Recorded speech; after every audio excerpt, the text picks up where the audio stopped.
आज हम बात करेंगे क्षेत्रमिति की मेंसुरेशन की। मेंसुरेशन की बात करने से पहले अगर आपको हमारे पिछली वीडियो पसंद आए, अगर आप हमारे चैनल पर नए हैं तो चैनल को सब्सक्राइब करने बिना मत जाइएगा। चलते देखते हैं आज की क्षेत्रमिति। आज इस प्रकार से क्षेत्रमिति आपको पढ़ाई जाएगी कि आज से पहले ऐसी क्षेत्रमिति आपने कहीं पर भी नहीं पढ़ी होगी। तो चलिए शुरू करते हैं आज की महत्वपूर्ण क्लास। देखिएगा, जब भी क्षेत्रमिति की बात करते हैं, क्षेत्रमिति हमेशा दो प्रकार की होती है, एक तो 2D के अंदर होगी और एक 3D के अंदर होगी। 2D वाले की बात करें तो 2D क्या हो जाएगी, जिसमें लंबाई और चौड़ाई दे रखी हो, जिसमें लंबाई और चौड़ाई दे रखी हो वो किसमें हो जाएगी, आपके 2D के अंदर हो जाएगी, जिसमें केवल लंबाई व चौड़ाई हो।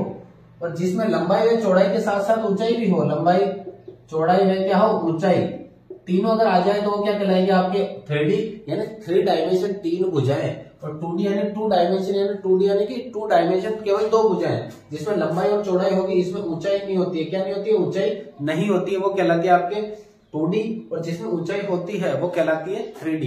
अब जब क्षेत्र अपने 2D की बात करें, 2D के अंदर ध्यान रखना हमेशा, 2D के अंदर क्या होगा, हमेशा वर्ग लगेगा। जो भी मात्रक जो लगता ना, मात्रक हमेशा क्या लगेगा, आपके वर्ग सेंटीमीटर, वर्ग किलोमीटर, वर्ग मीटर, या इन्हीं को कह सकते हैं अपन सेंटीमीटर स्क्वायर, किलोमीटर स्क्वायर, या फिर मीटर का स्क्वायर। लेकिन जब भी बात करें अपन 3D की, 3D के अंदर मात्रक क्या लगेगा, घन सेंटीमीटर, घन किलोमीटर, या फिर घन मीटर। तीनों की बात करें, इनके सेंटीमीटर का क्या बात करें तो क्यूब लग जाएगा, किलोमीटर की बात करें तो क्यूब लग जाएगा, और मीटर की बात करें तो किलोमीटर का क्यूब लग जाएगा। जबकि बात करें अपन क्षेत्रफल की, तो क्षेत्रफल में क्या लगेगा, स्क्वायर। ये तो हो गया मात्रक की बात। अब इसकी बात करें क्षेत्रफल और आयतन, इसको कहेंगे अपन आयतन। याद करना, एक तरह से क्या कह देंगे, आयतन। आयतन ज्ञात करना, और इसको कहेंगे अपन क्षेत्रफल ज्ञात करना। तो क्षेत्रफल और आयतन में क्या फर्क है, क्षेत्रफल हमेशा 2 ही भुजाओं के बीच में निकाला जाएगा, जबकि आयतन 3D के अंदर चारों ओर से भुजाएं, जो भुजाएं हैं उनका निकाला जाएगा। आयतन की बात करें तो 3 भुजाओं से लंबाई, चौड़ाई और ऊंचाई साथ में होगी, जबकि 2D के अंदर केवल और केवल क्या होगी, लंबाई व चौड़ाई होगी। तो ये तो है 2D और 3D के बारे में। अब अपन बात करेंगे 2D के जो मेजर पार्ट है, वर्ग, आयत, त्रिभुज, वर्ग और चतुर्भुज की। जबकि 3D के अंदर कौन आ जाएगा, आपके घन, घनाभ। जबकि जैसे कि बात करें वर्ग, जिसके आमने सामने की सभी भुजाएं बराबर होती है वो क्या कहलाएगा, आपके वर्ग। आयत की बात करें, जिसकी आमने सामने की भुजाएं बराबर होगी वो क्या होगा, आयत होगा। और जिसकी चारों भुजाएं क्या होगी, चारों भुजाएं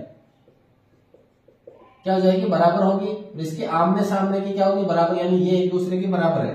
त्रिभुज के बारे में अपन अलग अलग पढ़ेंगे, भुजाओं के आधार पर, कोण के आधार पर पढ़ेंगे। वृत्त अपन को पता है, एक सर्कल होगा, उसकी लंबाई चौड़ाई ऊंचाई कुछ भी नहीं होती है, आर के अनुसार चलता है, त्रिज्या के अनुसार। चतुर्भुज, चतुर्भुज यानी 4 भुजाओं से घिरी हुई आकृति को कहेंगे चतुर्भुज। घन मतलब जो वर्ग है ना, ये इसी वर्ग का 3D रूप क्या कहलाएगा, आपके घन। इसी आयत का 3D रूप क्या कहलाएगा, घनाभ। शंकु की बात करें तो इस तरह का एक शंकु हो जाएगा, जिसके मतलब ये अपन कह सकते हैं, जो बर्थडे के ऊपर अपन टोपी पहनते हैं वो शंकु के आकार की है। गोला हो जाएगा, जिसके लंबाई चौड़ाई ऊंचाई सब कुछ रहेगी त्रिज्या के आधार पे। बेलन, बेलन रहेगा आपके, जिससे कि आयतन ज्ञात करना, ऊंचाई भी रहेगी इसकी h, त्रिज्या भी रहेगी नीचे वाले पृष्ठों की, और 2πr यानी इसके जो आयतन की बात करें 2πrs वगैरह निकल जाएगा। छिनक, अब यहाँ पे इंपॉर्टेंट है कि छिनक क्या होता है। जैसे कि ये शंकु है, ये क्या है, एक शंकु है। इस शंकु को मैंने बीच में से ऐसे काट दिया, तो ये बीच में से ऐसे काटने के बाद में ये वाला हिस्सा बचता है, इसका क्या बचेगा, इस प्रकार का हिस्सा नीचे वाला, ये क्या कहलाता है, आपके छिनक। ये क्या कहलाएगा, शंकु का छिनक कहलाता है। और इंपॉर्टेंट सवाल आते हैं, एक होता है अर्धगोला। उस गोले को अगर मैंने बीच में से काट दिया, उसको बीच में से काट दिया तो इस प्रकार की डिजाइन जो बनती है उसको कहते हैं अर्धगोला। तो इन सभी के अपन को आयतन ज्ञात करने हैं, और इनके अपन को ज्ञात करने क्षेत्रफल ज्ञात करने। तो अगर वीडियो पसंद आ रहा है, वीडियो में आपको इंटरेस्ट है, तो वीडियो को लाइक करें, दोस्तों के साथ शेयर करें, और चैनल को सब्सक्राइब कीजिएगा। अब अपन बात करते हैं वर्ग एवं आयत की, विस्तार से वर्णन करते हैं। तो चलिए शुरू करते हैं वर्ग और आयत। शुरू करते हैं हम अगली क्लास, जिसमें अपन वर्ग व आयत के बारे में पढ़ेंगे। वर्ग व आयत की प्रत्येक एक चीज मैं आपको बताने वाला हूँ। एक प्रत्येक चीज जो इस प्रकार से बताई जाएगी कि आप कभी भी नहीं बोल पाओगे। शायद ही आपने ऐसा वर्ग व आयत के बारे में पढ़ा होगा। तो देखिएगा, वर्ग के बारे में सबसे पहले अगर अपन इनके बेसिक समझ लेते हैं तो अपन को सूत्र याद करने की जरूरत नहीं पड़ेगी। अपन इनके बेसिक की बात करें तो इनकी जो चारों भुजाएं होती है, AB बराबर होगा आपके BC, बराबर क्या होगा, BC बराबर क्या होगा, CD बराबर क्या होगा, CD बराबर क्या होगा, DA। यानी कि चारों की चारों भुजाएं क्या होगी, बराबर। चारों भुजाएं क्या हो जाएगी आपके, बराबर। चारों भुजाएं बराबर हो जाएगी। चारों भुजाएं बराबर, चारों भुजाएं बराबर। जब इसके विकर्ण की बात करें, विकर्ण, इसके विकर्ण की बात करें तो विकर्ण ए सी बराबर होता है किसके, बी डी के। दोनों के दोनों विकर्ण क्या होंगे, एक दूसरे के बराबर हो जाएंगे। दोनों के दोनों विकर्ण एक दूसरे के बराबर हो जाएंगे।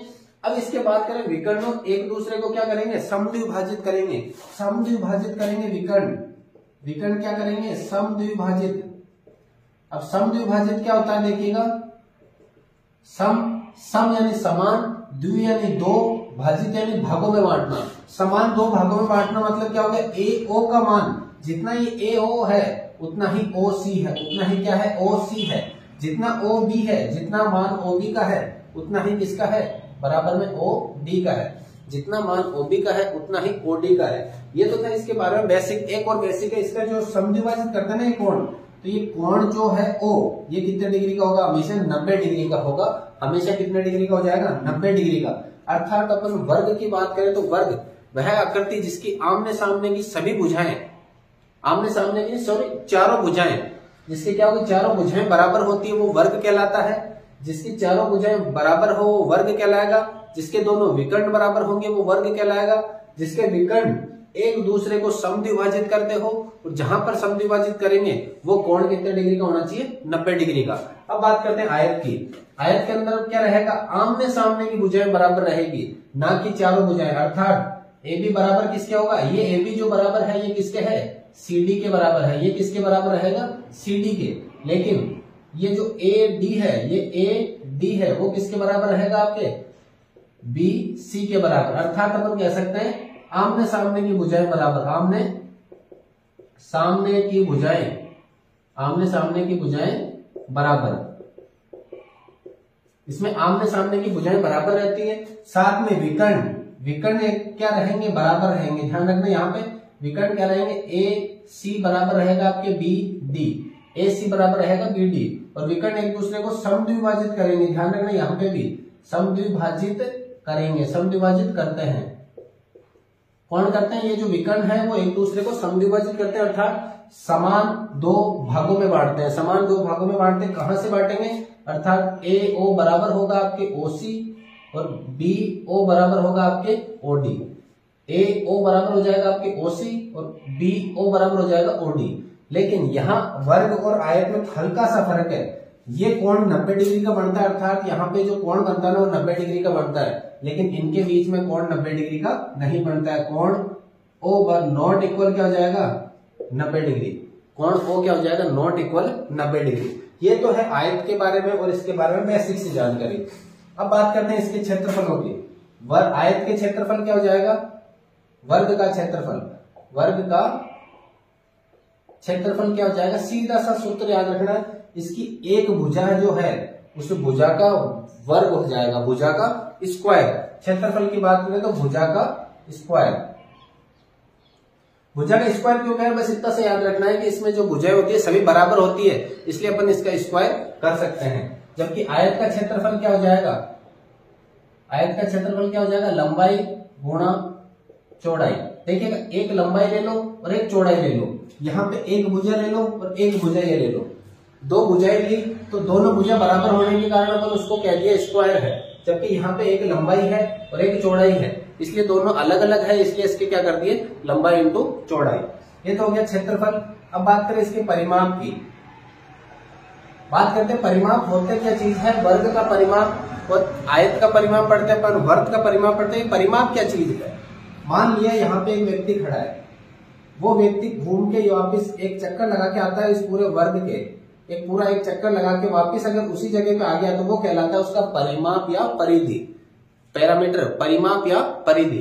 इसका परिमाप क्या हो जाएगा, यहां से व्यक्ति ने चलना स्टार्ट करा, एक भुजा, दो भुजा, तीन भुजा, चार भुजा, तो क्या हो जाएगा 4 इंटू भुजा। इसका परिमाप क्या हो जाएगा, वर्ग का 4 इंटू भुजा। जबकि आयत का परिमाप क्या हो जाएगा आपके, आयत का परिमाप देखो, एक लंबाई और चौड़ाई, लंबाई गुणा चौड़ाई, फिर प्लस करना है आपको, लंबाई गुणा चौड़ाई, लंबाई गुणा चौड़ाई।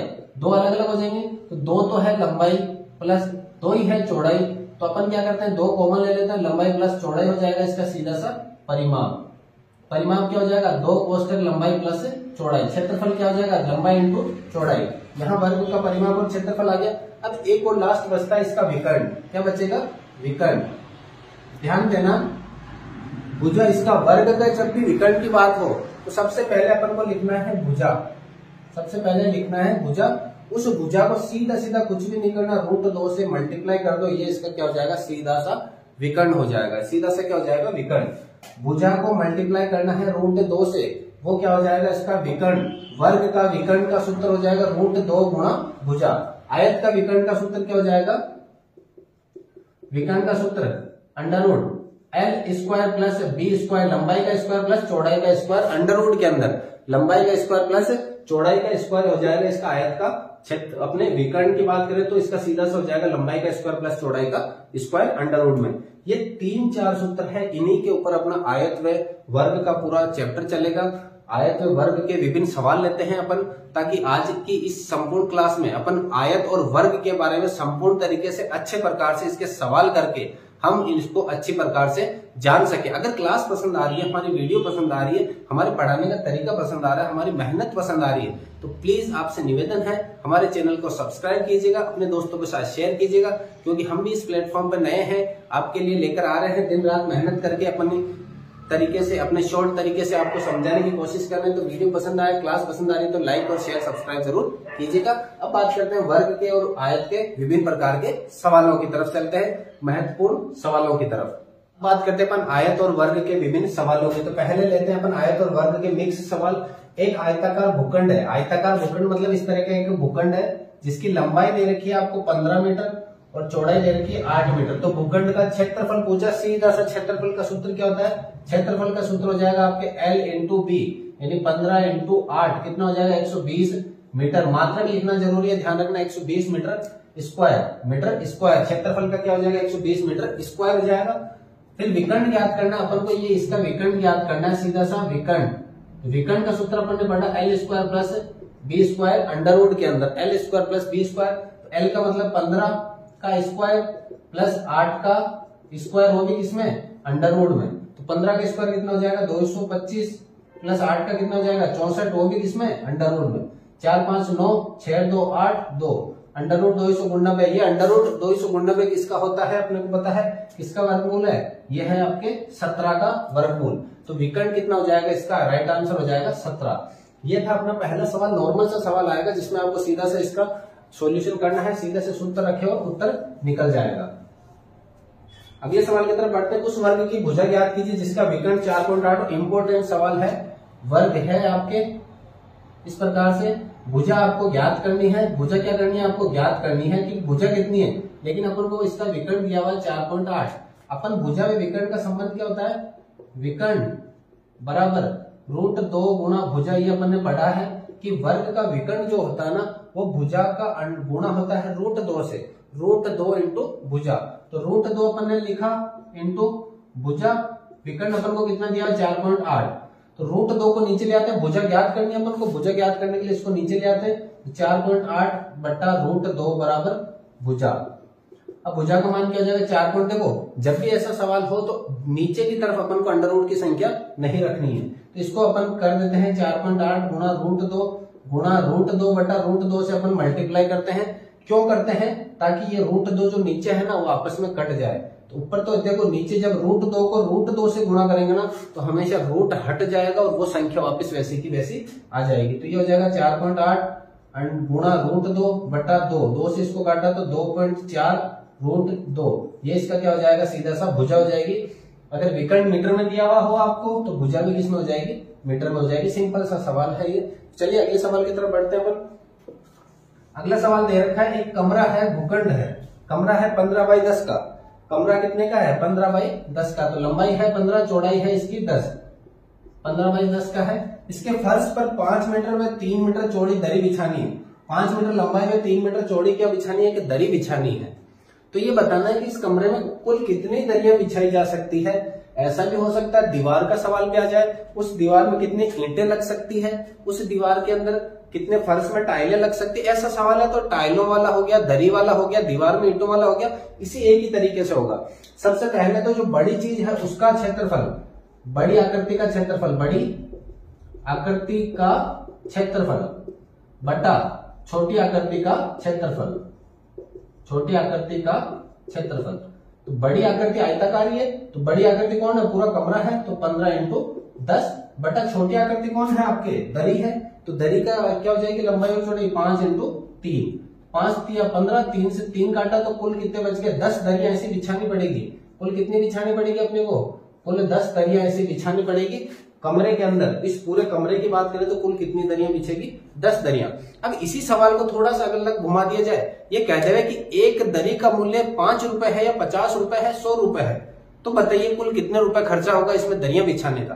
तो पहले तो आपने दरियों की संख्या निकाल ली, अब उसमें जितना खर्चा दिया हुआ हो उससे इसको सीधा सा क्या करना है, मल्टीप्लाई। अगर इसी सवाल में ऐड कर देता, एक दरी का मूल्य, एक दरी का मूल्य 50 रुपए है, 50 रुपए है, तो कुल खर्च ज्ञात कीजिए, कुल खर्च ज्ञात कीजिए। तो कुल खर्च कितना हो जाएगा आपके, 50 को सीधा सीधा 10 से गुणा करना, 10 गुणा 50 तो कितना हो जाएगा, 500 रुपए का खर्चा हो जाएगा अपना। कितना हो जाएगा, 500 रुपए का खर्चा हो जाएगा। अगर वीडियो पसंद आ रहा है वीडियो को लाइक करो, हमारे तरीके पसंद आ रहे हैं तो दोस्तों को शेयर करो, और हमारी क्लास सबसे अच्छी लग रही है तो चैनल को सब्सक्राइब करो। चलिए चलते हैं अगले सवालों की तरफ। अब बात करते हैं इसके अगले सवालों की तरफ। महत्वपूर्ण सवाल होता है, पार्क का सवाल होता है, जिसके चारों ओर एक रास्ता बनाया जाता है, बीच में से रास्ता बनाया जाता है, चारों तरफ रास्ता बनाया जाता है, वर्ताकार के अंदर चारों तरफ से रास्ता बनाया जाता है। ऐसे सवालों को किस तरफ से करना देखिएगा, मात्र मामूली से, न कोई सूत्र काम आएगा न कुछ काम आएगा। अपने को पहले तो चित्र बनाते हैं, ऐसा एक चित्र हो गया बड़े वाला, एक उसके अंदर इस तरह से अंदर की तरफ रास्ता बना देते हैं। लंबाई होगी इसकी, कितनी है लंबाई, 110 मीटर, कितनी है 110 मीटर, चौड़ाई कितनी है 65 मीटर, चौड़ाई कितनी है 65। तो सीधा सा पहले तो बड़ी आकृति का क्षेत्रफल, जब भी ऐसे रास्ते के बारे में पूछा हो आपसे, रास्ते के बारे में पूछा हो तो कैसे करना है, बड़ी आकृति का क्षेत्रफल, किसका, बड़ी आकृति का क्षेत्रफल माइनस छोटी आकृति का क्षेत्रफल, माइनस छोटी आकृति का क्षेत्रफल। देखिएगा वैसे तो सूत्र होता है 2x x plus Y plus का xy, ऐसा कुछ सूत्र होता है, लेकिन वो अपने को काम नहीं लेना है, अपन को सीधा सा करना है बड़ी आकृति का क्षेत्रफल माइनस छोटी आकृति का क्षेत्रफल। बड़ी आकृति का सीधा 110 को 65 से गुणा कर लेते हैं, 110 को 65 से करते हैं, 65 का सीधा 6500, कितना हो जाएगा 6500, और उसमें 650 और जोड़ देते हैं, 6500 7150, कितना हो जाएगा बड़ी आकृति का 7150, यानी कि करते हैं अपन 110 गुणा 65 छोटी आकृति का। अब देखिएगा ये कह रहा है यहाँ से यहाँ तक 2.5 मीटर का और यहाँ से यहाँ तक 2.5 का, यानी इसकी जो 65 थी ना उसमें से 2.5 हटा दो, 2.5 हटा दो तो कितनी बचेगी 60, यानी चौड़ाई कितनी बचेगी 60। लंबाई की बात करें तो 110 है ना, उसमें से ये 2.5 और ये 2.5 जब 5 हटाएंगे तो कितना बचेगा 105, कितनी बचेगी 105। तो अब याद करते हैं 110 को 65 से करते हैं तो 7150 माइनस 105 को सीधा सा 60 से करते हैं, 60 से करा 6000 और 600 का आधा 6300, 7150 700 850, यानी कि इसका क्षेत्रफल कितना है 850। इस जो रास्ता बनाया ना इसका क्षेत्रफल कितना है 850 मीटर स्क्वायर, 850 मीटर स्क्वायर। लेकिन यहाँ पे अपना सवाल खत्म नहीं हुआ, यहाँ सवाल और पूछा गया है कि 1 मीटर का खर्चा है 6 रुपए, 1 मीटर का खर्चा कितना है 6 रुपए। तो इस पे जो रोड़ी बिछाने का खर्चा है 1 मीटर का 6 रुपए, तो बताइएगा रोड़ी का खर्च कितना होगा। टोटल एरिया अपने पास आ गया 850, एरिया कितना आ गया 850, 6 रुपए एक का खर्चा है तो 6 से इसको गुणा कर दो, 0 6 5 30 का 0 असलिक 3 8 6 48, कितने रुपए खर्चा हो गया 6 5 30 48 और 3 51, 6 8 48 51, 5100 रुपए, 5100 रुपए इस पे क्या हो गया इसका खर्चा हो गया, सीधा सीधा 8 6 48 48 और 300 5100 रुपए इसका खर्चा हो गया। यानी कि अगर सवाल ये पूछता है एरिया कितना कवर करा है तो 850 एरिया कवर करा है, लेकिन सवाल में ये पूछा गया है कि कितना खर्चा है, तो खर्चा कितना हो जाएगा इसका 5100 मीटर हो जाएगा। चलिए बात करते हैं अगला सवाल, वेरी इंपॉर्टेंट है परीक्षा की दृष्टि से, खास तौर पे SSC GD, Delhi police, CHSL, विभिन्न प्रकार के एग्जाम में ये सवाल पूछा जाता है। प्रतिशत के अंदर लंबाई व चौड़ाई, एक आयत की लंबाई आधी कर दी जाए, मान लेना है। ऐसे सवालों की लंबाई x मान के बिल्कुल भी नहीं करना, आपको अपनी सुविधा अनुसार मान लिया ऐसा सवाल जिसकी आपको क्या कर रखी है लंबाई को आधा करना ना, तो अपन लंबाई ले लो 20, अपन को लंबाई ले लो 20, जीरो वाली लेनी है ताकि अपन को माना है अपन ने अंदर से कि लंबाई तो है इसकी 20 और चौड़ाई है इसकी 10। अब नया जो चित्र है ना उसकी लंबाई तो करनी है आधी, लंबाई तो क्या करनी है आपको आधी यानी 10 कर दी, और चौड़ाई क्या करनी है 3 गुना यानी कि 30 कर दो। अब इसका ये कह रहा है कि प्रतिशत में कितना फर्क पड़ेगा। प्रतिशत में फर्क क्या बताना अपन को, ये 10 20 30 क्यों लिए, ताकि अपने काटने में सुविधा रहे। पीछे की तरफ 0 जब भी लेंगे ना, इसका मतलब हो गया काटने में सुविधा रहे अपने। अब इसका क्षेत्रफल कितना हो जाएगा, 20 × 10 200, इसका क्षेत्रफल 10 × 30 300। तो क्षेत्रफल में एक देखो वृद्धि हुई है, कितनी वृद्धि हुई है, 100 की वृद्धि हुई है, 100 की वृद्धि हुई है। वो प्रतिशत के अंदर बताना अपन को, प्रतिशत में बताना। अगर ये पूछता क्षेत्रफल में वृद्धि कितनी हुई है, केवल बिना प्रतिशत के तो 100 मीटर स्क्वायर की वृद्धि हुई है, लेकिन क्षेत्रफल में तो अपन को ये देखना है कि 200 जो मेन है ना, 200 का ये जो 100 अंतर है ना, 200 का कितना प्रतिशत है, 200 का x प्रतिशत बराबर 100। तो 200 लिखा, का की जगह गुणा x की जगह x बटा 100 बराबर 100। अब ये कर देंगे 100 जो नीचे है, 2 0 से 2 0 काट दो, ये जो 2 नीचे है ना, इधर तो ऊपर की तरफ है, इधर आएगा तो नीचे हो जाएगा, 2 से काटेंगे तो 50% की क्या हो जाएगी क्षेत्रफल में वृद्धि। यानी कि वैसे देखें तो ये बात करें इसकी तो 200 का जस्ट आधा 50% की क्या हो रही है इसमें वृद्धि। और वेरी इंपॉर्टेंट सवाल है अपने विभिन्न प्रकार के कंपटीशन एग्जाम के लिए। चलिए अंतिम सवाल की बात करते हैं, आज के अंतिम सवाल की। अगर आपको हमारी क्लास पसंद आई है, हमारे सवाल करने के तरीके पसंद आए तो प्लीज आपसे निवेदन है इस चैनल को सब्सक्राइब कीजिएगा, ताकि हम भी एक क्रांति ला सके पढ़ाने के लिए। आपके ऑफलाइन क्लास में यूट्यूब पर संपूर्ण कोर्स करवाया जाएगा एसएससी जीडी का खास तौर पे। तो देखिएगा एक वर्ग के विकर्ण की लंबाई दे रखी है आपको, एक वर्ग बना लिया अपन ने, इसके विकर्ण की लंबाई दे रखी है 10√2 और अपन को इसकी भुजा का मान पता है। विकर्ण बराबर होता है, सूत्र क्या होता है, √2 गुणा भुजा, √2 गुणा भुजा। तो ये रूट आपको विकर्ण का मान दे रखा है 10√2, तो अपन को याद करना है √2 गुणा भुजा का मान याद करते हैं। पहले क्षेत्रफल पूछा है, तो क्षेत्रफल का सूत्र क्या होता है, भुजा का स्क्वायर, लेकिन अपन को भुजा नहीं दे रखी, लेकिन विकर्ण दे रखा है।